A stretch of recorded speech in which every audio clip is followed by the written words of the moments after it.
बाबूजी आप बैठी ना। हाँ ए भाभी आप बैठी ना। अरे ना ना बैठी ना। अच्छा ठीक बैठी, हम यहाँ बैठ जात बानी।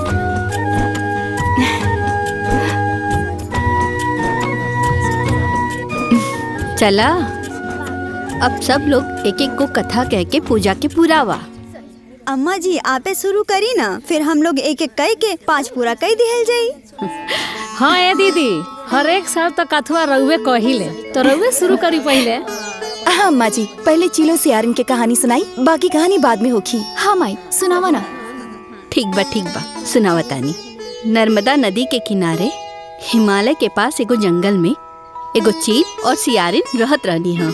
बेचारी जब से बियाह भइल बा तब से हर साल अपना सास के साथे जुतिया पूजा में आवेले, बाकी गोट में बैठे के नसीब आज लेना भइल। हाँ बहन ठीक है कहा तारू, 7-8 साल हो गई बियाह के, अबले इनकर कोक सुना बा। पता न जीतिया बाबा कबले इनकर कोक भरियन, संतान के सुख मिली। अरे भगवान के दिहल सब कुछ बा, घर दुआर गाड़ी घोड़ा धन दौलत पति लेक्चरार, कोनो चीज के कमी नहीं खे। बाकी एगो संतान के बिना सब कुछ माटी बा। देखो पता न कब इनका संतान सुख मिली। अरे का संतान सुख हुई, आज तक ले पत्थर पर कबो दूध जामल बा कि जामी। अरे ई तो बाझिन बड़ी बाझिन, इनकरा भाग में संतान सुख नहीं खे लिखल। अरे नाना बहन ऐसन बात मत कहा, अब जमाना कहाँ से कहाँ बढ़ गई, विज्ञान आगे बढ़ गई बा। अब लड़का पैदा करे के बहुते उपाय हो गई बा। अरे कोनो उपाय कर लेवे के चाहिए। अरे ना हो, बेटा चाहे बेटी गोद ले लेवे के चाहिए। गोद लेला से संतान के तो सुख हो जाई है? लेकिन आपन ना कहाई। हाँ सही कहत बाड़ू।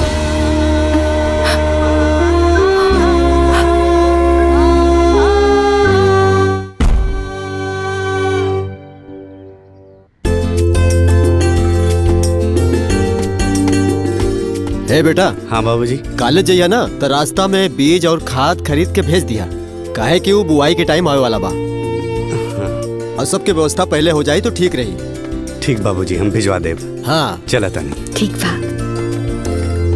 ई ली रउआ लोग के चाय। हम के दे। माई हम ही रख के आवतनी। हाँ हाँ। अरे रुकिए अम्मा जी, चाय ना पी। काहे? पहले ई ली, प्रसाद खा ली। तनी सा दा, तनी सा। ले अम्मा जी। हम हो गदा बाबूजी। प्रसाद। हाँ। अम्मा जी हम जुतिया के प्रसाद गांव में बांट के आवत बानी। ठीक बा। भौजी हम चली। अरे ये तो और अच्छा हो जाई, तू भी चला। ननन भौजी मिल के बाटी तब प्रसाद जल्दी बढ़ जाई। ठीक बा चली। हाँ। आई चल जाओ। ई टोला से दूसरा टोला तक पूरा प्रसाद बांट के आवे के बा। हाँ ठीक बा। चाची ए ली जियोत्या के प्रसाद। चल ए बाबू इन्हें आई। इला बाबू जियोत्या के प्रसाद। इला ला तू भी ला। और बाबू इला अपन माई के दे दी है। चला झटक के तनी। ठीक बा। इला चल लेके जा। हाँ। अरे चाची हाँ। रुकी। इली प्रसाद। ना ना हम भूखल बा। चाचा तू प्रसाद ला। और मिली का? इतने में संतोष करी, अब जाने देवे के बा। अरे माई हे के कर प्रसाद। ओए तूनी के कितना बार माना कोले बड़ी नु कि बर बाजन के हाथ के दियल कुछ ना खे खाए के, लेकिन तोनी का मन बस ना। आय आज के बाद से ई बझिनिया के हाथ के दियल कुछ खइबा नु त हमारा से बाउर केहू ना हो, मार के कतान क देम। बुझा गई? अरे भगवान ना करस कि कोनो ओझा गुनी से फुकवा के खिया दिनु त गिलहा जइबा लोगिन। भौजी और लोग के भी प्रसाद बांटे के बा, इनका बात पे ध्यान मत दा। चले पकलोल कहीं का। चल अरे चल। अरे दीदी हम ना अपना पतोह के गोद भराई करता नहीं, उहो पूरा धूमधाम से। रउआ समय से आ जाए। ए बहन हम न कल जुतिया भूखल रहली हाँ, त आज न तबियत ठीक नहीं खे। हम एक काम करब, अपने पतोहिया के ना श्वेता के साथ भेज देब समय पे। अरे ना दीदी बुरा ना माने, वो का है ना हम अपन पतोहिया के गोद भराई करता नहीं। अब बड़ बुजुर्ग के कहल बा कि गोद भराई की रस्म में बांझिन औरत के साया ना पड़े के चाहिए दीदी।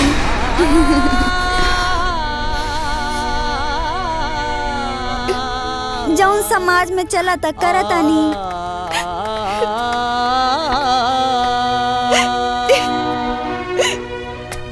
भौजी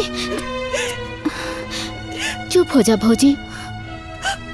दूसरा के बात पे दुखी ना होए के चाहिए। दुनिया के सुन के चलबू ना तो जियल मुश्किल हो जाई।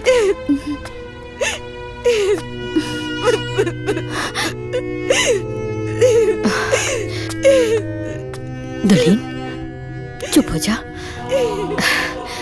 ए दुल्हन, तू लोग के बात सुन सुन करके अपन दिल छोटा काहे करेलू? जेकरा के जौन समझे के बा समझे दा। तू हमरा खातिन, हमरा परिवार खातिन ए घर के लक्ष्मी बाड़ू। तोहरा ई घर में कदम पड़ला के बाद हमरा घर में खुशहाली आ गई। आदित्य के नौकरी लग गई और हम तोहरा के कुछ ना कहेनी। तू लोग के बात सुन के अपन दिल छोटा काहे करेलू? कुछ भी हो गया अम्मा जी, लेकिन बात तो सही बाटे ना। अब मानी तो बाजी नहीं ना। ए दुल्हन ऐसन मत कहा। देखा भगवान बाड़े, विज्ञान बा। तू अपन दिल छोटा काहे करत आरो? भगवान पे भरोसा रखा। भगवान के घर में देर बा, अंधेर नहीं खे।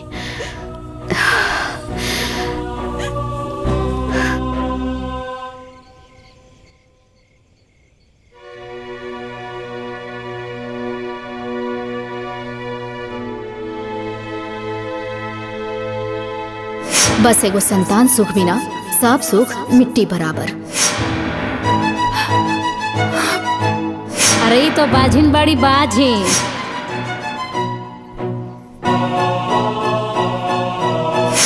अब बड़ बुजुर्ग के कहल बा कि गोद भराई की रस्म में बांझिन औरत के साया ना पड़े के चाहिए दीदी। का सोचत बाड़ू? कुछ ना, बस ये कुल के वंश के आगे कैसे बढ़ावल जाई ये सोचत बानी। कौनो बात दुनिया से छुपावल जा सकेला, खुद से ना। आँख बंद कैला से दिन रात में ना बदल जाई। दिन तो दिन होला, चाहे आँख खुलल रही चाहे बंद रही। तू बांझ बाड़ू और रहबू। कुल के वंश ना दे सकेलू तो ना दे सकेलू। तू खुद के और ये परिवार के धोखा में मत रखा। आखिर हम का करी? इस समस्या के समाधान हम कहाँ ढूंढी? अगर तू सच में अपन परिवार के हित चाहत बाड़ू, अपन पति के वंश आगे बढ़ावल चाहत बाड़ू, अपन पति के माथा से निर्वंश के कलंक हटावल चाहत बाड़ू, तो तू अपन पति के दूसर ब्याह करवा दे। ये एगो रास्ता बा। तोहे अपन सौतन खुद लेके आवे के पड़ी। बोला ले आईबू? अगर ना ले आ सकेलू तो ये बेकार के नाटक करल बंद कर।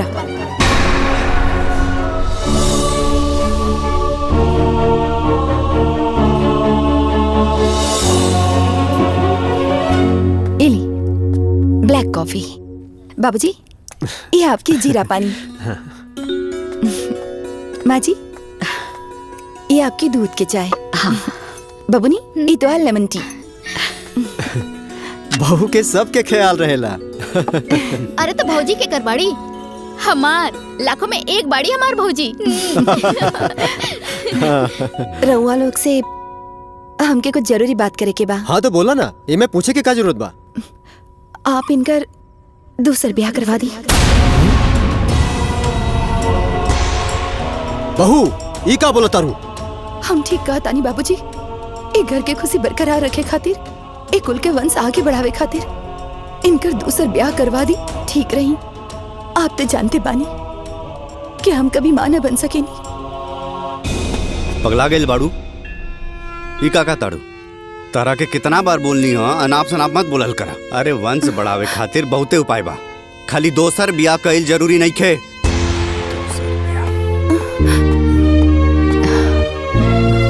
ए दुल्हन, आदित्य बिल्कुल ठीक कहा था। इकुल कईल ठीक नहीं खे। समझे की कोशिश करा बेटा। हाँ बहू, आदित्य के शादी करा के तू अपने हाथ से अपना पैर पे कुल्हाड़ी मारे चाहता रू? जब कुल्हाड़ी खानदान के जड़ पे पड़त होके ओके अपन पैर पे मार लिया ली अच्छा होगी। इस समय पैर ना खानदान बचावल जरूरी बा। अब का चाहता नहीं कि हमनी के बाद ही वंश में चिराग जलावे वाला केहू ना हो, ये वंश आगे ना बढ़े। आप सब लोग हमारी बात मानी, इनकर दूसर ब्याह करवा दी। ए में सबके भलाई बाटे, हमार भी और ये परिवार के भी। ए बेटा, एकर दूसर भी उपाय बा। एक काम करा, तू एगो लइका गोद लेला, तोहर गोद भी भर जाई और हमनी के वारिस भी मिल जाई। अम्मा जी, गोद लेला से वारिस तो मिल जाई, वंश ना। वंश तो अपन अंश से ही आगे बढ़ेला। पगला गेल बाड़ू, दिमाग काम नहीं करत। अरे बार बार समझावला के बाद भी बात समझ में नहीं क्या आवत।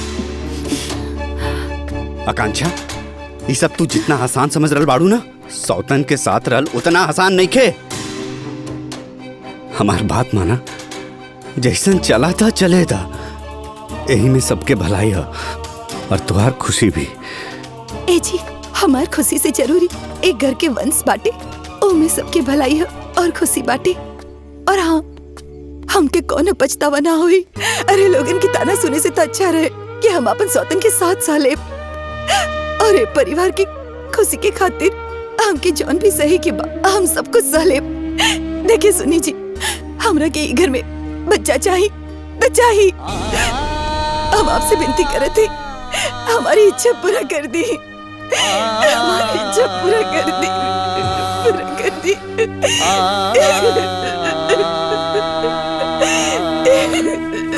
आकांक्षा, ठीक बा, लेकिन हमारे एक बात सुन ला। हमरा बाद में कोनो टेंशन ना चाहिए।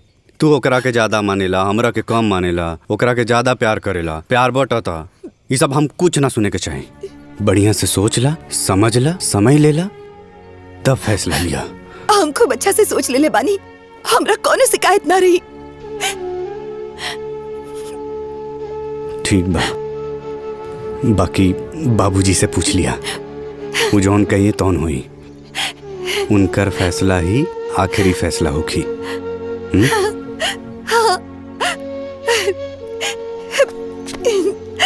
रवा कितना अच्छा पानी। सब बात तो ठीक बा, अगर बहू के साथ मिल के सबके यही इच्छा बा तो आदित्य के दूसर बियाह हो जाओ। लेकिन ऐसन कौन बाप होई जौन की दुआ के अपन बेटी दिहल चाही, जानबूझ के अपने बेटी के सौतन बनावल चाही। ए जी, उ जौन अगुआ बाड़े त्रिलोकी, रउआ उनकरा से बात करी। उनके रे नजर में बहुत रिश्ता बा, वो जरूर कोनो न कोनो रिश्ता बता दी है। बात तो कई लेब, लेकिन ऐसा कौन लड़की हो कि जौन ऐसा रिश्ता ऐसा वर अपनावल चाही।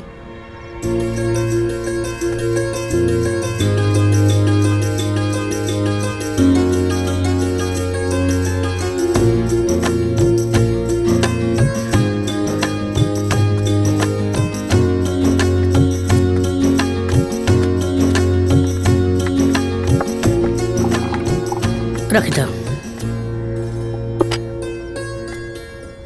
नमस्ते। नमस्ते।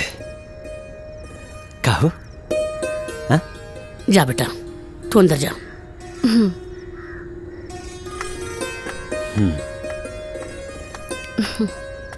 लड़की सुंदर बिया ना? अरे बहुत सुंदर बिया, हमके तो बहुत पसंद बाड़ी। कहो? हाँ जी, जैसन सोचले रही ना लड़की वैसने बिया, जोड़ी अच्छा रही। अब देखी, जब दोनों जने के लड़की पसंद बिया तो देर कोने बात के, बात आगे बढ़ाओ जा, दिन तारीख तय तमाम हो जाए। हाँ हाँ हो जाई। बाकी तनी सुना और नजदीक आओ, तनी समधीन जी के भी बुला ली, आगे के बातचीत हो जाए। हाँ?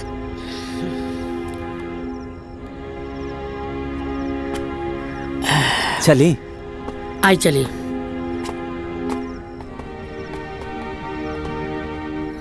लड़की हमनी के बहुत पसंद बिया, लेकिन का सोचले बनी, का लेबे देबे के बा, ये बियाह कैसे होई? इका कहते भाई साहब, हाँ? दान दहेज के कोनो बतिया नहीं भइल रहल। तो हम दहेज कहाँ मांगता नहीं, हाँ? हम तो दहेज के खुदे खिलाफ में रहिले। अरे हमके कुछ ना चाहिए, बाकी एक बात बा, जब हम कुछ लेब ना तब हम अपना जेब से खर्चो ना करे। फिर कहल का चाहता नहीं, हमके का करे के पड़ी? समाज के दिखावे खातिर खिचड़ी पर कूलर, फ्रिज, वॉशिंग मशीन दे दी, और बारात आवे में 2 लाख के खर्चा बा, वो दे दी। 2 लाख? बस और कुछ ना। और आगे के हम सब समझ ले, रहुआ के कोनो चिंता करे के जरूरत नहीं है। रउआ जी कह रहल बानी उ पूरा करे खातिर त हम अपन पूरा संपत्ति भी बेच देब ना, तब वो पूरा न कर सकब। हम बस अपन बिटिया दे सकतानी और कुछ देवे के हमारे हैसियत नहीं के। हाँ भाई साहब, देखी लड़की के बाप ना है, वो कुछ समय पहले ही स्वर्गवासी हो गए बड़े।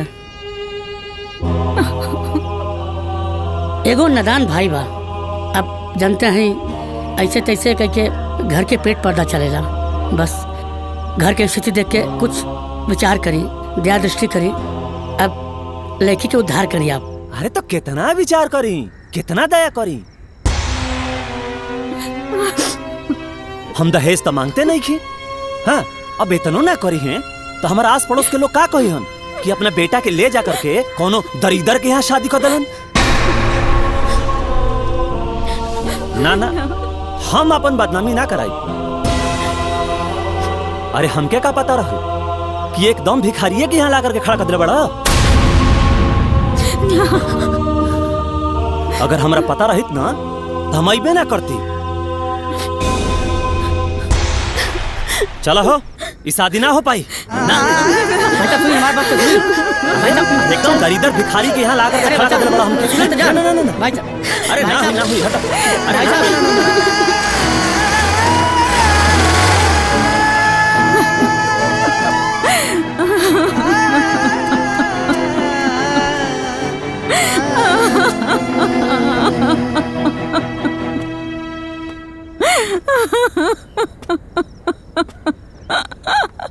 चुप हो जाइए जा, जन रोई, दूसरा लड़का दिखल जाइए।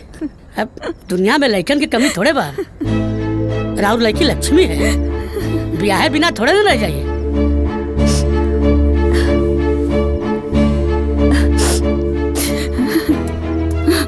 हमार परेशानी सुने वाला केहू मिली तब ना, कैसे हुई हमार बिटिया के ब्याह। माई, अरे माई, तू चुप हो जा, चुप हो जा माई, मत रो। माई, हमके ब्याह नहीं के करेंगे माई, हम तोरा साथे रह माई, हम तोके छोड़ के कहीं ना जाए माई, कहीं ना जाए। हम और भाई मिलके तोहर सेवा करे जा माई। बेटी माँ बाप के सीना पे एगो बोझ हो के ली बिटिया। माँ बाप जाके भी वो बोझ जिंदगी भर ना ढो सकेली। अगर आज तार बाबूजी जिंदा रहते कहीं परेशानी ना हो। माई, तू चिंता मत कर माई, सब ठीक हो जाए माई। हेलो हेलो, हाँ भाई साहब नमस्कार। त्रिलोकी भाई, कुबेर बोला तनी। अरे हम रउआ के खूब पहचानता नहीं, राउर नंबर सेव बा, तब मैंने नमस्कार बंदगी के लिए हैं। और बताइए कैसे याद के लिए हैं? सब ठीक ठाक बा ना? सब ठीक बा। तोहरा तो पता बटे कि आदित्य के शादी के 8 बरस हो गई, अभी तक बाल बच्चा नहीं भइल। बहुत जगह दिखाई नहीं, डॉक्टर साहब भी जवाब देते लन, तो हम सब सोचा तानी कि दूसर ब्याह कर दिया हो। राउर विचार तो ठीक बा, लेकिन राउर पहल की पतोही का होखी? अरे ये सब उन्हीं की इच्छा बा, उहे दबाव डलनी कि आदित्य के दूसर ब्याह कर दी। अच्छा अच्छा अच्छा, तब तो ठीक बा। रउआ कोनो सुंदर लड़की देखी? देखी कुबेर भाई साहब, लड़की तो मिल जाई, बाकी राउर हैसियत और घर परिवार के हिसाब से खोजल तनी मुश्किल बा। हमके सुंदर लड़की चाहिए, घर परिवार नहीं।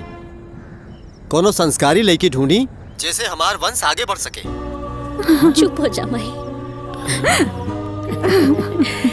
ये समझी राउर काम हो गए। फोन रखा था नहीं, राउर का हम जल्दी फोन करता नहीं। ठीक बा। कहल बना भगवान के घर देर बा अंधेर नहीं। भगवान सबकर दुख समझे लें। अब देखिए, अब लड़की के भागी से रहुआ इतना बढ़िया रिश्ता आ गया बा, समझ ले जा आपके लड़की राज करी राज। घर दुआर, गाड़ी घोड़ा, नौकर चाकर, खेती बाड़ी सब गजा गज भरल बा। और तो और लड़का लेक्चरर है। और समझ ले जा कि दिया से लेके खोजले ऐसा लड़का ना मिली, वो बिना दहेज के, वो इकलौता लड़का। जब इतना हैसियत वाला बाड़न त हमने जैसन गरीब से रिश्ता काहे जोड़ियन? वो कहे ना कि लड़कवा के एगो बियाह पहले से भइल बा, लेकिन ओकरे एको बाल बच्चा नहीं खे बाड़े और ओकर पहलकी मेहरारू चाहतिया कि इनके दूसर बियाह हो जाए ताकि घर के वंश आगे बढ़ सके। का दुआ बियाह? वो पहली पत्नी के घर में रहते पत्नी घर छोड़ के चल गई रही, चाहे मर गई होती चाहे तलाक हो गई रही तब कोनो बात रही, लेकिन पहली पत्नी के घर में रहते हम अपन बेटी के वो घर में सौतन बना के ना भेजब।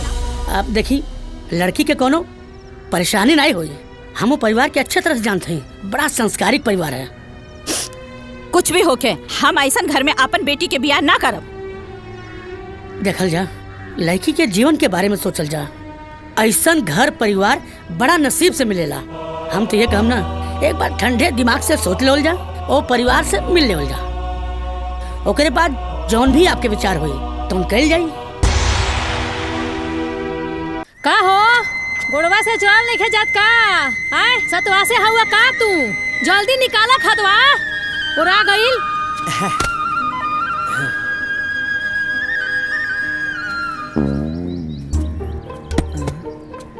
अब खड़ा होके ताकत का बड़ा आए चवनिया मुस्की मरा तरा निकाल के ले कई बकिना। हे भगवान इहो कामवा हमरे करे के पड़ी, सब हम ही करब, तू खड़ी खड़ा होके ताकत रहियो। अरे ई का खाद मंगले रहनी हा, अब मार जे गेहूं अगर आइल लेके आइल बड़ो आए। अरे हमार त किस्मते फूटल बा कि तारा संग निमाहा ताने दोसर मोगी रहती सनु तो छोड़ के भाग गई रहती सन नैहर। भाऊजी हिंगा हिंगा तो जैसे मुड़ी काहे लागत रह। भाऊजी इनकरा के देख बच्चे भौजी मन कर तो नैहर भाग के चल जाए। खा छीटा था का आज बहुत सुंदर लागत है भाऊजी। भौजी केकर भौजी हो? हां केकर भौजी? इनकरा से 4 साल जेठ हुआ। ठीके लगवा कहेला आबरा के मौगी आ गांव भर के भौजी। अरे भौजी देखाइन में छोट बा, हमरा से 4 साल बड़ बा। अरे या जैया मार सिटिया में उमरिया कब लिखा ले? ए जैया अजय भैया बताओ ना, ये हमार भौजी बाड़ी ना, हम इनकरा से मजाक कर सकिले ना? जाए मन बुद्धि जिंदगी भर बकलोले रह जाइबा। ए भौजी गुस्सा तो का सुनली है आदित्यवा के दूसर बियाह हो जाता। होखे दी खूब मजा आई। मजा? वो कैसे? जब आंगना में सौतीन में झोटा पकड़ के पटका पटकी होई नू तब समझ में आई। हाँ आई बतिया तो मेरे दिमाग खोई में नहीं आया। देखा बेटी हम तहार सब बात मानतानी, हम मानतानी कि घर द्वार धन दौलत के कोनो कमी ना होगी, ओकरा उ घर में सब सुख सुविधा मिले। बाकी लइका में तो धाक बाना। अब तू ही बतावा जियत मछली घोटा ले ई दुनिया के कौन माई ऐसन होगी जे अपन बेटी के सौतन बना के भेजी? मान ला आज तहार मन ठीक बा तो सब कुछ ठीक बा, आ कल अगर तहार मन खराब हो जाए तो हमार बेटी की जिंदगी तो बर्बाद हो जाए ना। ना माँ जी ऐसन कब्बो ना हुई, हमार मन कब्बो ना बदली। रवा ये बताई हम ही शादी करावल चाहत बानी और हम ही खिलाफत करब। देखी माँ जी रउआ मन में कोनो प्रकार की दुविधा मत रखी, बस रउआ ये सोची हमरा और बड़ बेटी बानी और अंजलि हमार छोट बहन। माँ जी हम अंजलि के आपन सौतीन ना आपन बहन बना के रखब और हम अंजलि के कबो कोनो तकलीफ ना होके देब। वो हमेशा खुश रही है माँ जी। जेकरा तोहरा जैसन बेटी होके ओकरा कौन बात के चिंता बा? हम जानत आनी कि अंजलि के वहाँ कोनो तकलीफ ना होगी, बाकी हम मजबूर बानी, हम ओकर माई बानी ना, हम ये फैसला ना ले सकब। अगर अंजलि के मंजूर होके तो हम तैयार बानी, उनकरा से पूछला। ठीक बा।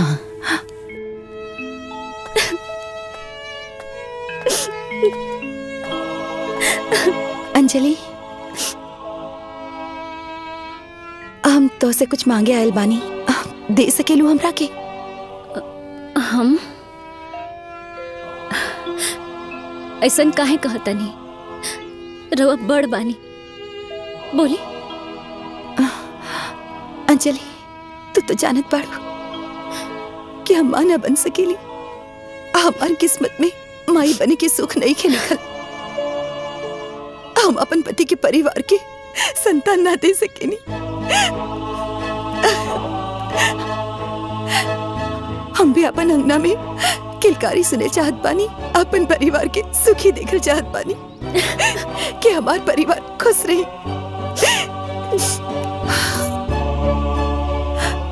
अंजलि, हम तुम्हारे आगे झोली फैलावता नहीं, हमार झोली खुशी से भर दे। अंजलि, हम अपन पति तो के शपथ बानी,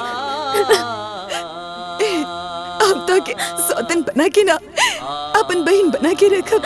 कब तोहरा के कोनो तकलीफ ना होके दे। बस तू हमार पति से ब्याह कर ले, ब्याह कर ले, उनकरा से शादी कर ले। अंजलि, उनकरा से शादी कर ले। दीदी ऐसा मत करी। अरे क्यों छोट बहन के पैर पड़े लगा? ना ना दीदी, दीदी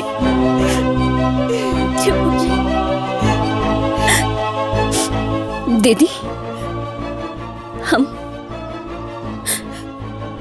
हम ब्याह करे खातिर तैयार बानी। अंजलि, भगवान करे हमार सारा खुशी हमार बहन के दे दे। हमार तो भाग्य खुल गई। आज हमके दो दो गो बेटी मिल गई। हाँ माई, हमरा के दो माई मिल गई नी। अंजलि, हाँ अब तो तैयार हो जा, हम छेका की तैयारी करत पानी। माई,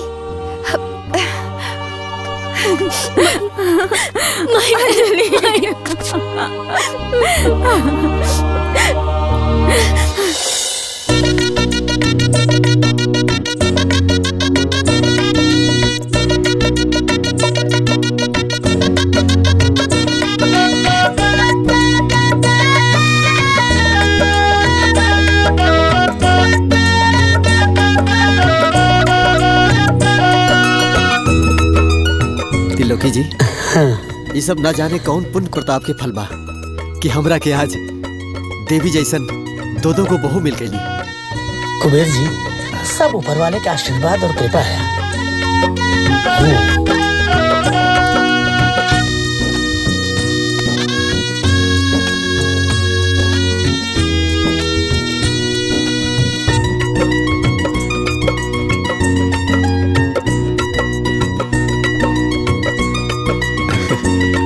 खुश रहा, खुश रहा। अम्मा जी गोड़ लगता है। खुश रहा।